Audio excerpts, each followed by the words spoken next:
الحمد لله رب العالمين، أشهد أن لا إله إلا الله وحده لا شريك له، وأشهد أن سيدنا ومولانا محمدًا عبده ورسوله، صلى الله تبارك وتعالى عليه وعلى آله وأصحابه وذرياته أجمعين.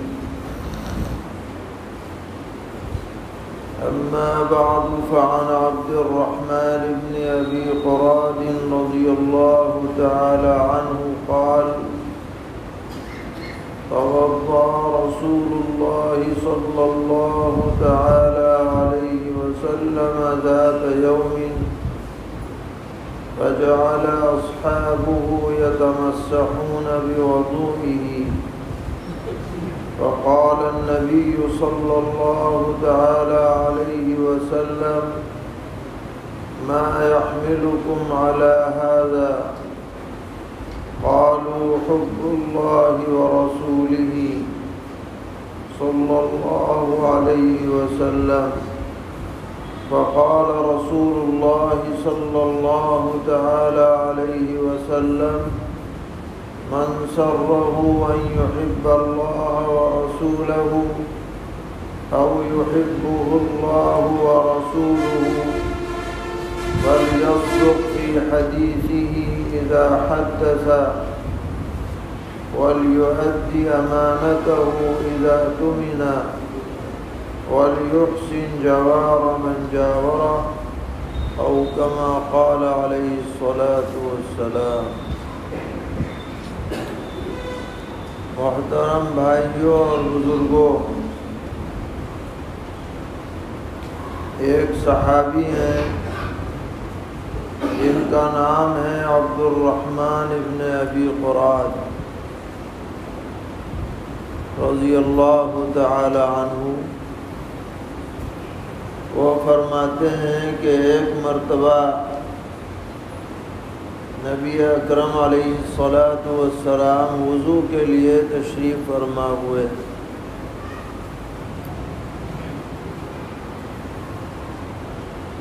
تو حضرات صحابہ کرام رضی اللہ عنہم آپ کے وضو کے پانی کو لے کر اپنے چہروں پر، سینوں پر ملنے لگے۔ ہم اور آپ جب وضو کرتے ہیں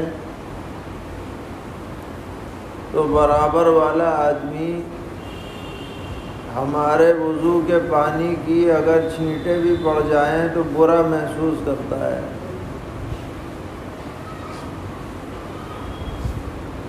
اور اگر کوئی آدمی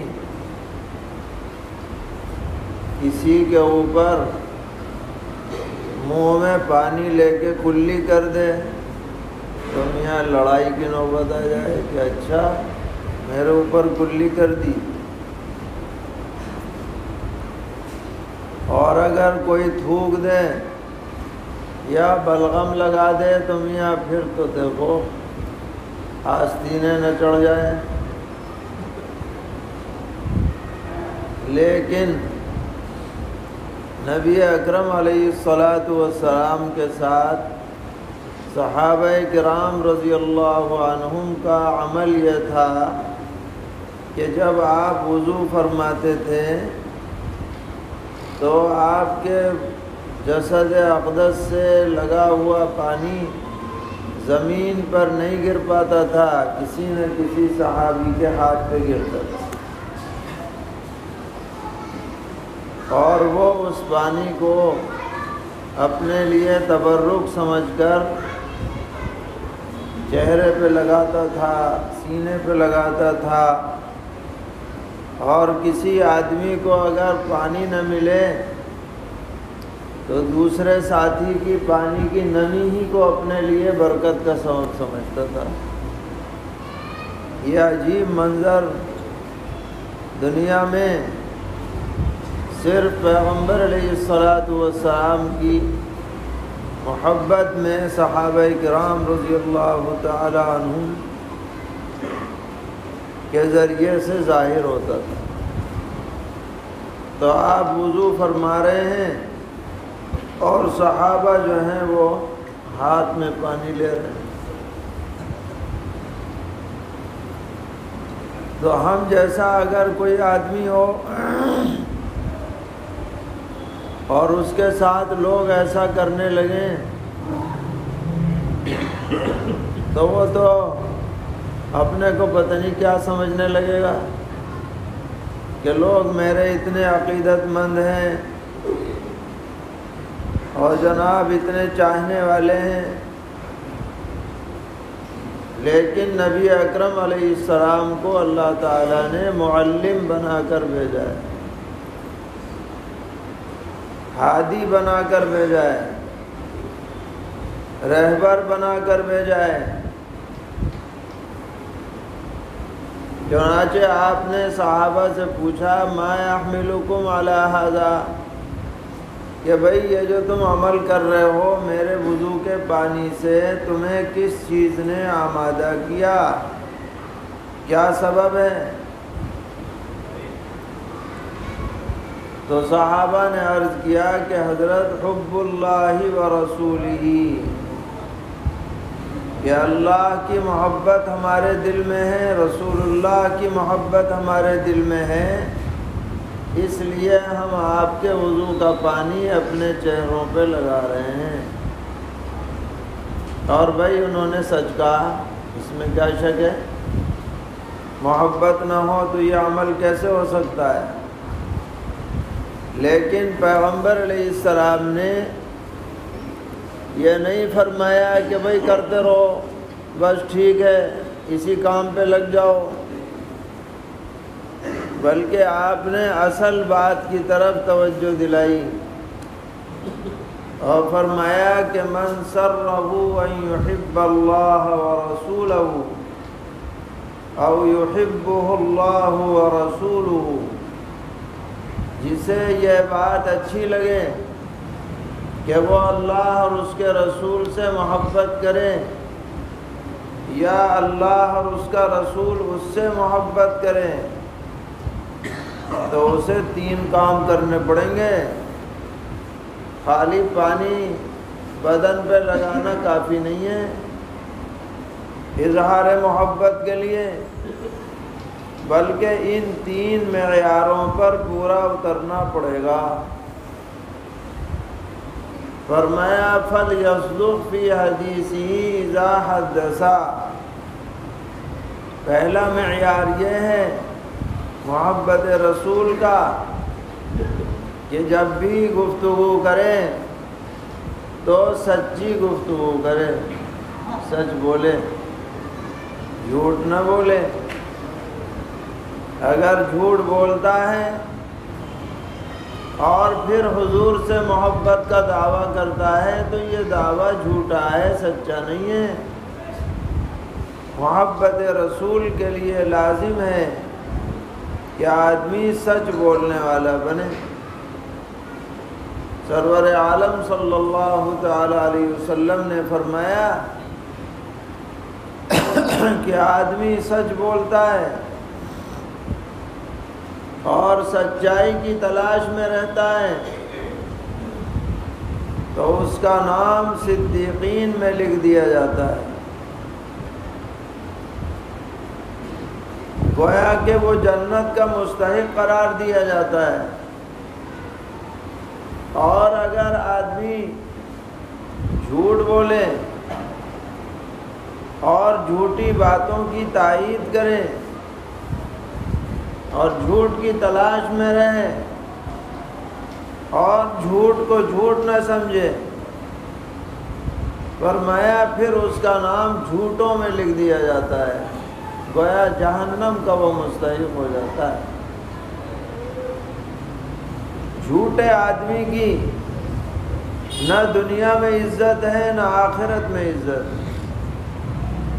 اتنا ہی بڑا مالدار کیوں نہ ہو، عہدے دار کیوں نہ ہو، طاقتور کیوں نہ ہو، اگر وہ جھوٹ بولتا ہے اور لوگوں کو پتہ چل جائے کہ یہ جھوٹا آدمی ہے تو اس کی کوئی عزت و وقت معاشرے میں نہیں رہتی۔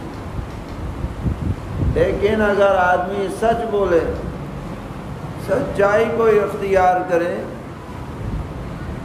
چاہے نقصان برداشت کرنا پڑ جائے لیکن جھوٹ نہ بولے، سچائی پہ جم جائے، تو اللہ تعالیٰ اسے دنیا میں بھی عزت سے نوازتے ہیں اور آخرت میں بھی عزت سے نوازیں۔ قرآن پاک میں اللہ تعالیٰ نے فرمایا قیامت کے دن کے بارے میں کہ یہ وہ دن ہے جس دن سچ بولنے والوں کو ان کا سچ نفع پہنچائے گا۔ قال اللہ ھذا یوم ینفع الصادقین صدقهم۔ تو اگر ہم محبت رسول کا دعویٰ کر رہے ہیں تو بنیادی بات یہ ہے کہ ہم سچے ہونے چاہیے، کسی بھی معاملے میں جھوٹ نہ بولیں، سچائی کو اختیار کریں تو اللہ تعالیٰ دنیا میں بھی انشاءاللہ عزت بخشیں گے اور آخرت میں بھی عزت بخشیں گے۔ آج معاشرہ ایسا بن گیا کہ لوگ جھوٹ بولنے کو ہوشیاری سمجھتے ہیں، جھوٹ کو جھوٹ نہیں سمجھا جاتا۔ کاروبار کرنے والے لوگ یہ سمجھتے ہیں کہ جب تک جھوٹ نہ بولو تو چیز ہی نہیں بک سکتی، اور بے تکان اور بے تکلف جھوٹ بولتے ہیں۔ مثال کے طور پر دکان پر کوئی گاہک آتا ہے اور کوئی سامان خریدنے کے لیے بھاؤ تاؤ کرتا ہے۔ فرض کیجئے وہ سامان آپ نے 8 روپے میں خریدا ہے اور وہ اس کے 10 روپے لگا رہا ہے اور آپ بیچنا چاہتے ہیں 12 روپے میں، تو دکاندار کیا کہتا ہے جب وہ 10 روپے لگاتا ہے کہ جی 10 میں تو مجھے بھی نہیں پڑا، حالانکہ پڑا کتنے میں؟ 8 میں۔ جھوٹ بول دیا کہ نہیں؟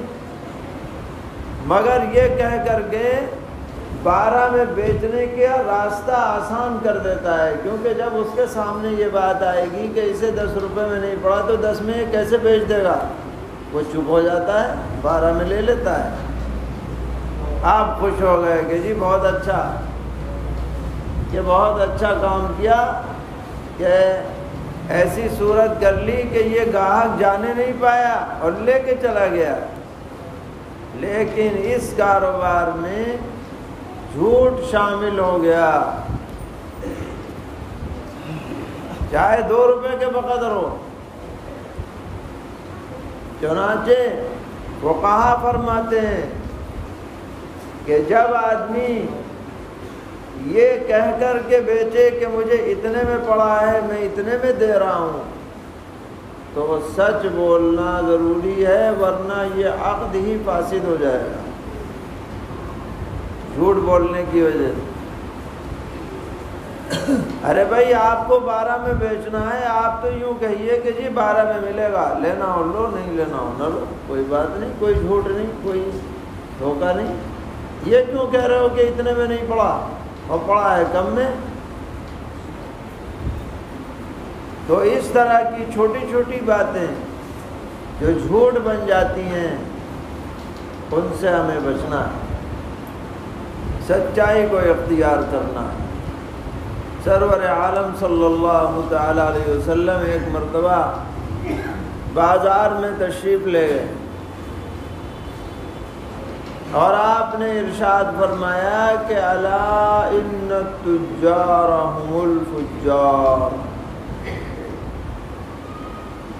سن لو، کان کھول کے سن لو، یہ تاجر ہی فاجر ہیں، یہ تاجر ہی فاجر ہیں۔ سب لوگوں نے ہاتھ اٹھا لیے، صحابہ رضی اللہ عنہم میں کھلبلی مچ گئی کہ وہ تاجری فاجر، اس کا مطلب تجارت ہی چھوڑ دینی چاہیے جب تاجری فاجر ہو گئے، فاجر کیوں رہے؟ صحابہ نے عرض کیا کہ یا رسول اللہ، کیا اللہ تعالیٰ نے بیع و شراء جائز نہیں کی جو آپ یہ فرما رہے ہیں کہ تاجری فاجر ہیں؟ فرمایا ہاں، میں اس لیے کہہ رہا ہوں کہ تم لوگ جھوٹی قسم کھا کے مال بیچتے ہو اور اپنے سامان کا عیب چھپاتے ہو، اور تم جھوٹی تعریفیں کرتے ہو اپنے مال کی، اور تم جب لینے کا نمبر آتا ہے تو جھکتا ہوا لیتے ہو، اور جب دینے کا نمبر آتا ہے تو ڈنڈی مارتے ہو، اس لیے تاجر فاجر ہے۔ تجارت اگر کرنی ہے تو نیکی کے ساتھ کرو، سچائی کے ساتھ کرو، امانت داری کے ساتھ کرو، تو اس تجارت میں برکت ہوگی۔ ہر مسلمان کو ہر سطح پر سچائی کو اختیار کرنا چاہیے۔ پہلا معیار تو آپ نے یہ بتایا کہ تم محبت رسول کا دعویٰ اگر کر رہے ہو تو سچائی تمہارے دل و دماغ میں، ذہن کے اندر رچی اور بسی ہونی چاہیے۔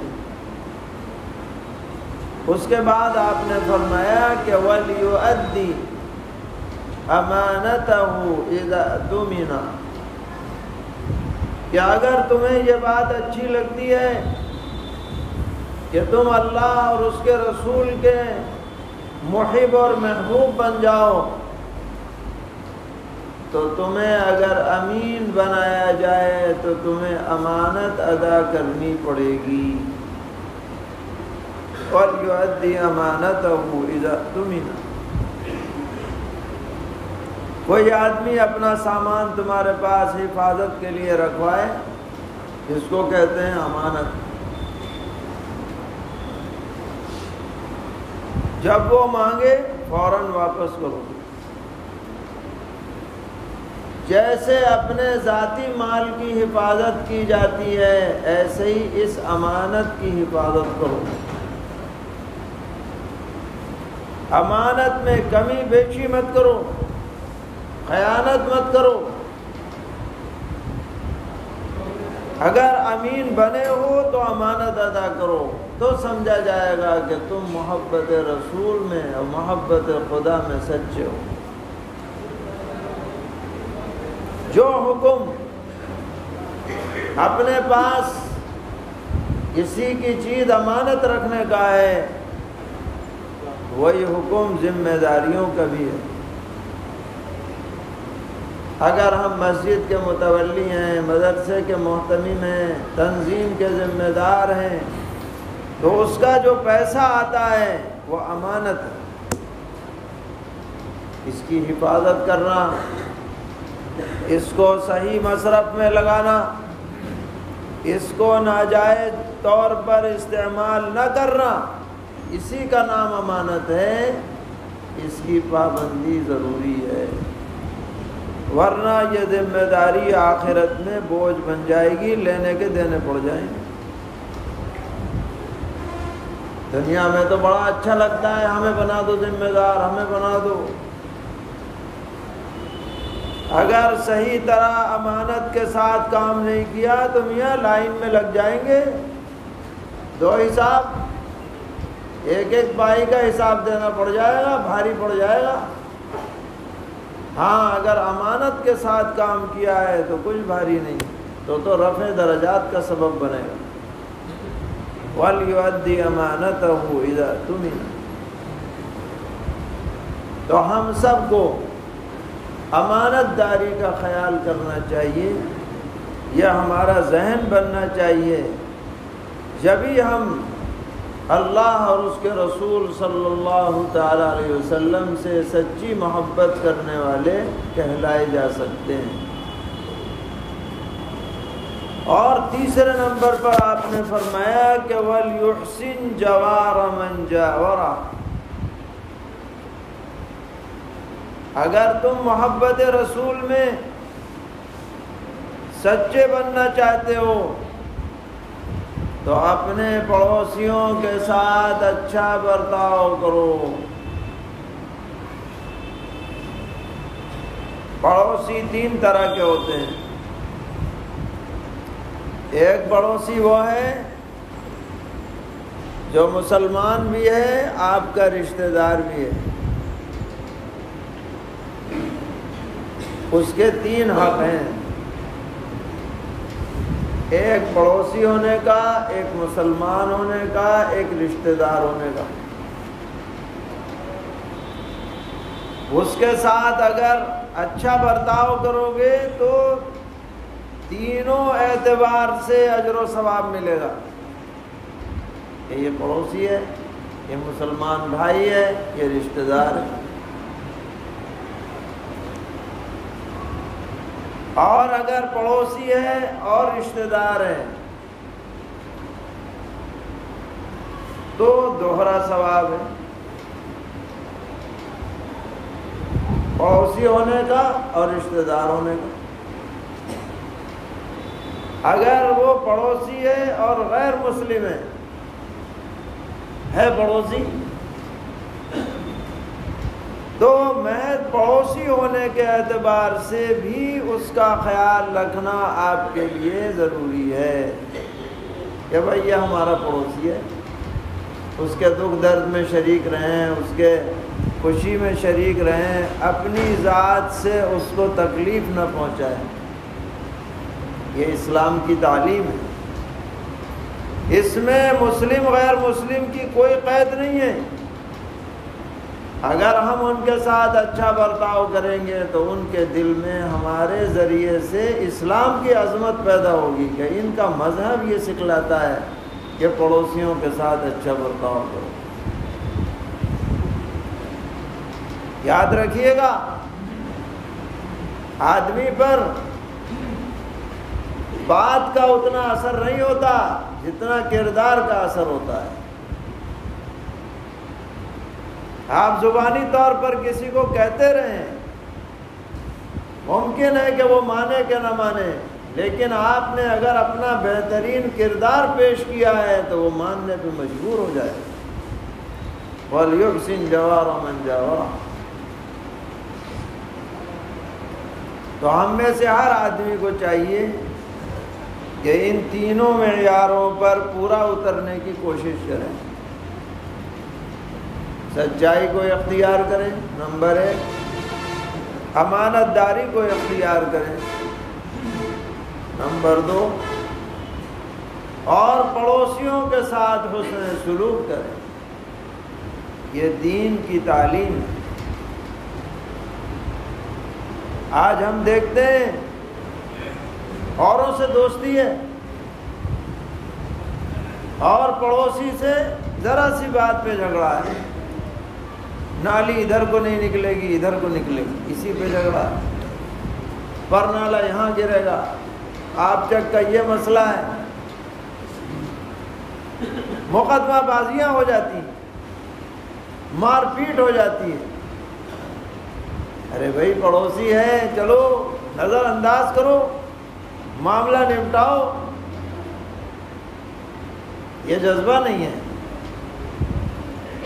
تو ہمارا دین ہمیں سکھلاتا ہے مل جل کر کے رہیں، محبتوں کے ساتھ رہیں، حقوق ادا کر کے رہیں، سچائی اور امانت داری اختیار کریں۔ یہی چیز اگلی زندگی میں کام آنے والی ہے۔ اگر ان باتوں کا خیال نہیں رکھا جائے گا تو آئندہ بہت مشکلات میں آدمی گر سکتا ہے۔ حدیث میں آتا ہے کہ جب پل صراط سے لوگ گزریں گے اور سب کو گزرنا ہے، کوئی آدمی جنت میں بغیر پل صراط سے گزرے ہوئے پہنچ نہیں سکتا، یہ سمجھ لیجیے۔ اور پل صراط پہ چیکنگ ہونی ہے، سیکورٹی چیک ہے وہاں، حدیث میں آتا ہے ترسل الامانۃ والرحم، جہاں سے داخلہ ہوگا پل صراط میں وہاں پر مجسم شکل میں امانت داری اور رشتہ داری یہ کھڑی ہوں گی۔ جس نے بھی امانت میں خلل کیا ہوگا اور جس نے رشتہ داری کے اندر گڑبڑ کی ہوگی، یہ دونوں اسے پکڑ لیں گے، جانے نہیں دیں گے کہ پہلے ہمارا حساب کرو۔ اس لیے ان دونوں باتوں سے ہر آدمی کو بچنا ہے کہ وہاں پکڑ نہ ہو جائے، اور وہاں کوئی بچ کے نہیں جا پائے گا، وہ تو اسکین ہو جائے گا فوراً، جیسے ہی آدمی پہنچے گا اوہو اس پہ تو یہ دھارا لگی ہوئی ہے، پکڑو اس پہ رشتہ داری کی دھارا لگی ہے، اس پہ امانت داری میں گڑبڑ کی دھارا لگی ہے، ایسا اسکین ہوگا۔ یہ نہیں کہ ادھر ادھر کو کوئی نکل کے بھاگ جائے، بہت زبردست سیکورٹی ہے، ہائی فائی اللہ تعالیٰ کے یہاں۔ حدیث میں آتا ہے کہ آنکڑے لگے ہوئے ہیں وہاں پل صراط پہ، آنکڑے لگے ہوئے ہیں کلالیب، کوئی بھی بچ کے جا نہیں پائے گا،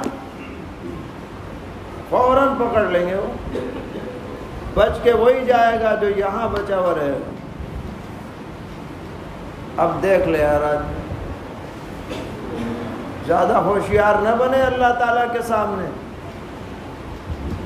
اپنا معاملہ صحیح کرے اللہ تعالیٰ کے ساتھ، اس کا موقع ہے ابھی ہر آدمی کے لیے، جب تک دم میں دم اور جان میں جان ہے، اپنا معاملہ اللہ سے ٹھیک کرنے کا موقع ہے، اور جب یہ جان اور روح کا رشتہ ختم ہو جائے گا تو موقع بھی ختم ہو جائے گا۔